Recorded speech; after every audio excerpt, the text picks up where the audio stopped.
एक रात अपने घर पर टीचर साक्षी अपने स्टूडेंट्स के एग्जाम पेपर चेक कर रही थी। तभी उसके पति संजय उसके बगल में आकर बैठ गया। संजय अपने मोबाइल में मस्त था, गेम खेल रहा था। अचानक साक्षी की आंखों से आंसू बहने लगे। वो जोर जोर से रोने लगी। जब संजय को रोने की आवाज आई तो उसने मोबाइल से बिना आंख हटाए पूछा कि क्या हुआ साक्षी, रो क्यों रही हो? मुझसे नाराज हो क्या? साक्षी बोली, नहीं, मैं तुमसे नाराज नहीं हूं। दरअसल मैंने स्कूल में परीक्षा के तौर पर एसे राइटिंग में एक बहुत ही अच्छा विषय दिया था कि अगर आपकी इच्छा हो तो क्या बनना चाहेंगे। पति संजय जोर से हंस पड़ा। तो इसमें रोने वाली क्या बात है? फालतू में मेरा गेम खराब कर दिया। साक्षी बोली, संजय 2 मिनट फोन छोड़ो और ये देखो एक बच्ची ने क्या लिखा है उस एसे राइटिंग में।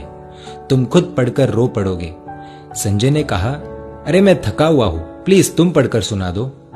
साक्षी ने आंसू पोंछकर पढ़ना शुरू किया। डियर टीचर, मेरा ये एसे राइटिंग मेरे पापा को ना दिखाना, वरना मुझे बहुत डांट पड़ेगी। मैं जब भी घर जाती हूँ तो मेरे मम्मी पापा मोबाइल में बिजी रहते हैं। मेरी तरफ देखने का भी बहुत कम टाइम मिलता है उन्हें। मोबाइल का इतना ध्यान रखते हैं वो, इतनी केयर करते हैं मोबाइल की। वो मुझसे ज्यादा तो उनके फोन से प्यार करते हैं। मेरे पापा और मम्मी शाम को थक जाते हैं, लेकिन उसके बाद मेरे साथ वक्त नहीं बिताते, अपने मोबाइल के साथ वक्त बिताते हैं। उनके पास उनके मोबाइल के लिए बहुत समय है, लेकिन मेरे लिए बिल्कुल भी समय नहीं है। मैं 3 बार बुलाती हूँ तो मेरी आवाज उन्हें सुनाई नहीं देती, और मोबाइल की हल्की सी रिंगटोन भी बज जाए तो अपना काम छोड़कर मोबाइल देखते हैं। मेरी इच्छा होती है कि मेरे मम्मी पापा मुझे अपने हाथों से खाना खिलाएं, लेकिन खाना खाते वक्त भी उनके एक हाथ में मोबाइल ही रहता है। मैंने तो सुना था सुबह उठकर एक माँ अपने बच्चों को उठाती है, देखभाल करती है, लेकिन मेरी मम्मी सुबह उठते ही मोबाइल देखती है, मुझे कभी नहीं उठाती। मेरे पापा अपने मोबाइल में पूरे दिन फालतू वीडियोस देखते हैं, हर समय गेम खेलते रहते हैं, लेकिन अगर मैं उनके पास मेरा कोई काम लेकर जाऊं तो कहते हैं बेटा आई एम बिजी। इतना ही नहीं, अब मेरी मम्मी ने खुद के वीडियोस बनाने शुरू कर दिए हैं, इसीलिए कई बार रात में देर से सोती है तो सुबह देर से उठती है। और सुबह जब मेरा टिफिन तैयार नहीं रहता तो मुझे पैसे देकर कहती है कैंटीन में खा लेना।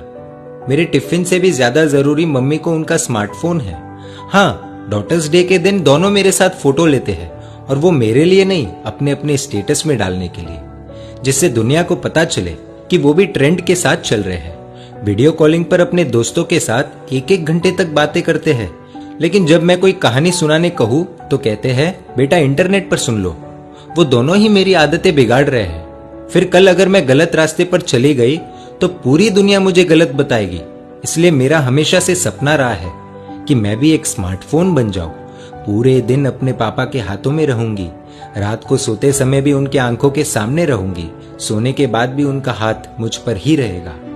खाना तो नहीं मिलेगा, लेकिन हाँ, टाइम टू टाइम रिचार्ज होता रहेगा, मेरा पूरा ध्यान रखा जाएगा, मुझे खरोच भी नहीं आने देंगे। जहां भी जाएंगे मुझे अपने साथ ले जाएंगे, हमेशा दोनों की आंखों के सामने रहूंगी। संजय थोड़ा भावुक हुआ, लेकिन फिर से अपने गेम में लग गया और साक्षी से बोला कि ठीक है, अच्छा लिखा है, इसमें रोने जैसा कुछ नहीं है। तुम्हें इतनी सी बात पर रोना क्यों आ गया Sakshi? Be strong, come on.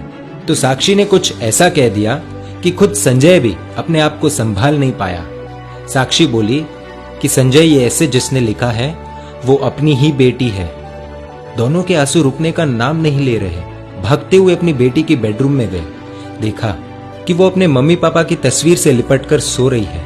ये दृश्य देखकर दोनों को रोना आ गया। साक्षी और संजय दोनों ने अपनी बेटी को नींद से जगाया, उसको उठाकर दोनों ने क्षमा मांगी, कहा कि बेटी तुमने हमारी आंखें खोल दी, हमें माफ कर दो, अब से स्मार्टफोन नहीं, तुम हमारी आंखों के सामने रहोगी। पूरे परिवार के लिए बहुत ही भावुक पल था। दोस्तों, इस कहानी से आपको क्या सीख मिली कमेंट द्वारा बताएं, और अगर आपको लगता है कि ये कहानी शेयर करने जैसी है तो तुरंत अपने दोस्तों, परिवारजनों और रिश्तेदारों के साथ शेयर कीजिए, और ऐसी सुंदर कहानियों के लिए emotional video stories page like कर दीजिए और YouTube पर हमें सब्सक्राइब कर दीजिए।